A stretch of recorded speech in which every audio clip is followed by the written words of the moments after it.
The decision, first announced by the country's president on Saturday, has sparked anger and unrest. Even outside Parliament in the capital Dakar, where police fired tear gas to disperse protesters, while inside the legislature, opposition lawmakers sought to block proceedings. But by late Monday, 105 MPs in the 165-seat assembly voted to postpone the election, due on February 25th to December 15th. We've obviously been following very closely the situation in Senegal. For the Secretary General, it's very important that all stakeholders uphold a peaceful environment, refrain from violence and any action that can undermine the democratic process and stability in Senegal, and to speedily resolve differences through consensus, and especially, I would say, in line with Senegal's long-standing tradition of democratic governance. President Macky Sall, who's not standing for re-election, having exhausted the constitutional two-term limit, said he delayed the election due to a dispute over the candidate list and potential corruption within the constitutional body that handles the process.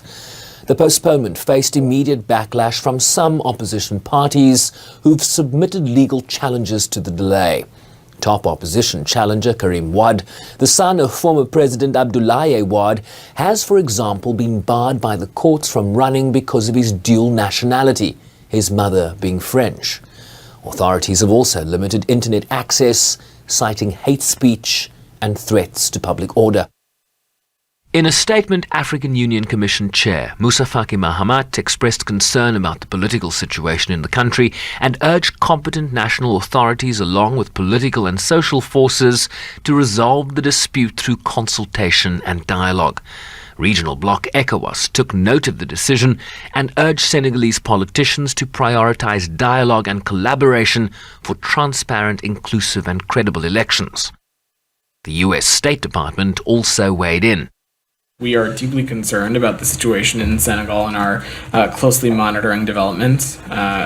Senegal has a strong tradition of democracy and peaceful transitions of power. And while we acknowledge allegations of irregularities, we are concerned about the disruption of the presidential election calendar. And we urge all participants in Senegal's political process to engage peacefully in the important effort to hold free, fair, and timely elections. We also call on Senegalese authorities to restore internet access immediately and to respect freedom of expression, including for members of the press. In a note, ratings agency Moody's warned that a lengthy delay in the election would damage Senegal's planned fiscal consolidation by making it harder to implement policies, including the phasing out of energy subsidies by 2025. Shervin Briceby's SABC News, New York.